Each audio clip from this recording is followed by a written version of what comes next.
Just a couple of weekends ago, my wife and I were out spending the day visiting thrift shops and antique stores, and among the places we went was a local vintage toy store.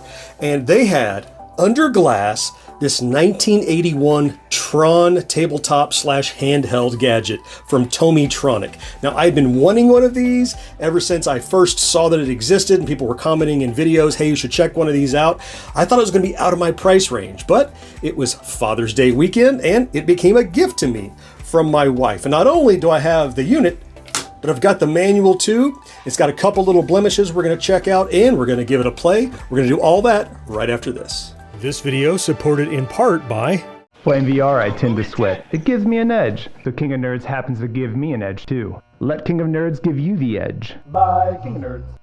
Hey there, welcome back to Gen X Grown Up. I'm John. I am a Gen X Grown Up, and you know that I like collecting and playing with and reviewing modern tabletop arcade machines. And this guy, though, it was such limited release, at least in my area, that I never even knew anybody that had one. In fact, I didn't know it existed until 4 or 5 years ago. They usually go for way too much money, but when I visited the Forgotten Toy Box right here in Jacksonville, Florida, the proprietor there gave me a heck of a deal on this Tron. And as you're going to see, it is in remarkable condition. It might be in better condition than he even thought it was by the time we get done cleaning it up. But let's start with a little tour. Then we're going to clean it up a little, and then we're going to give it a play.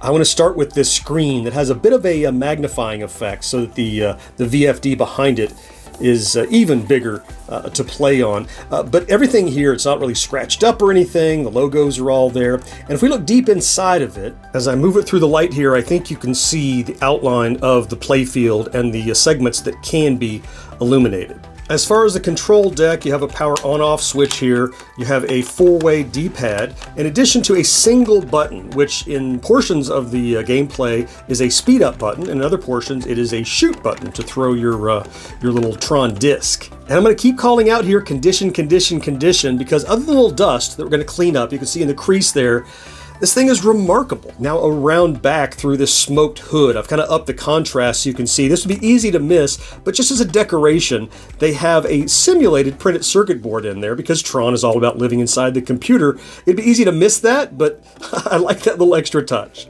Now further up here on top of the unit is the only real blemish I can find, and I'm not convinced that's a scratch. It feels topical. We're going to try to see if we can get that cleaned off as well. Flipping it on its head, here is the bottom. So this is the decal, still in perfect shape, that takes the place of the instructions, which, as I noted, we have. So we'll take a peek at those in a second. But I want to show you this battery compartment.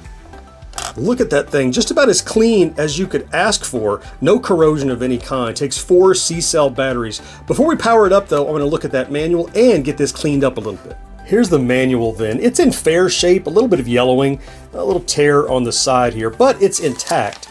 So you can see a little crinkly as well. This is just a trifold. Talks about how to put in the batteries, the objects of the game, and how to play, all the instructions. It kind of walks you through how to play and what the different pieces mean. That look, I read this. You could play it without this. You don't need the instructions necessarily. What's really remarkable is that on a VFD display, they've given you 3 different games to play. You have light cycles. And then you have the ring game, and then finally you get over here and you battle the MCP. So even though it's a fixed, number of elements on the screen that can light up, there's a lot of play variety in this little game. Yeah, take care of it, that sort of thing. Yeah, I mean, just having the manual in general is awesome. But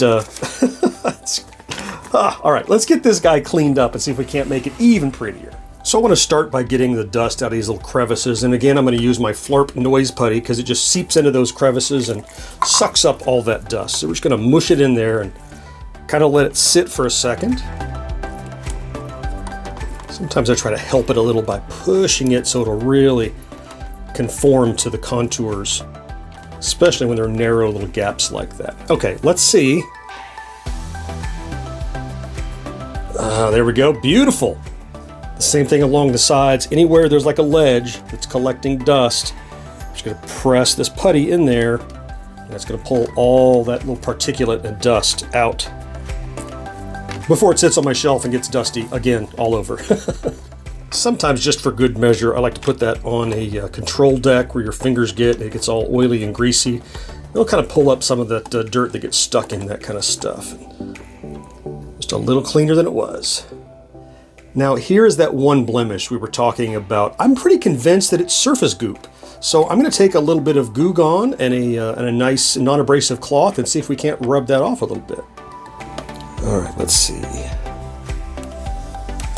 Oh, it is. It's just gunk, I think. All right. Even better than we thought. Oh, perfect. So that makes this 0 blemishes. No problems with this unit. Now that it's even better shape than it was when I first brought it home from the store, let's throw some batteries in it and power it up. All right, so it kind of does like a reset, clears the screen a little bit, plays a little music. All right, and here's my Trons, and there's the Sarks. So light cycle time. You push the button, speed up. The manual even says you might want to slow down when there aren't guys on screen. Oh, there we go. Got one. Oh, I saw. He had 3 Sarks left. Did you see that? So they have 3 lives, basically, to try to get me. Haha, got another one.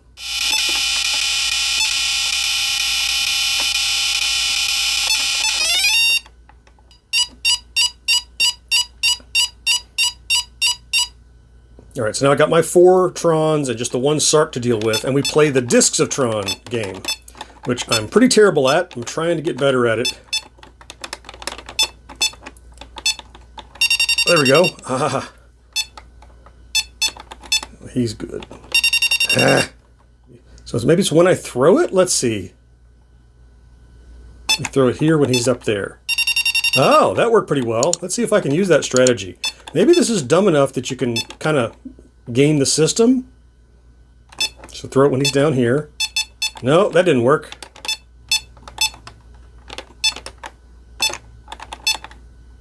Oh, got him. Oh, that's pretty good timing. Let's try that again. Oh, I got him. All right, now we advance to the MCP cone. And this is pretty simple. It's just a 2-part affair. All I'm going to do is, I have 3 Trons left, is first I'm just going to throw a disc, and it's going to ding the shield. Then it's a matter of timing. My second disc, if I miss, it's timed, I see. Woohoo, got it right in there. And I destroyed the MCP. He's not happy about that. And then it's just going to cycle back. It's going to clear the screen, and we're going to go right back and play light cycles again. The gameplay on this thing is just remarkable for what it is. Like, you got to remember, this is 42 years old. Limited gameplay inside of that fixed element screen, and they gave you 3 different games, and fun games too. Like, look, after I recorded this, I continued to play this for another 20 or 30 minutes because I was just trying to get a high score and see if I could get better at it. And it's just really neat. So look, this is part of my permanent collection now. Plus, I have those instructions that I put in a nice Ziploc to protect them, and you'll probably see it on my set in Studio G here in the future. Look, I'm going to throw some links here and here to some other thrift store finds that we have restored and enjoyed here on GenXGrownUp. I certainly hope you found something to enjoy in this quick video, and I can't wait to talk to you again next time. Bye-bye.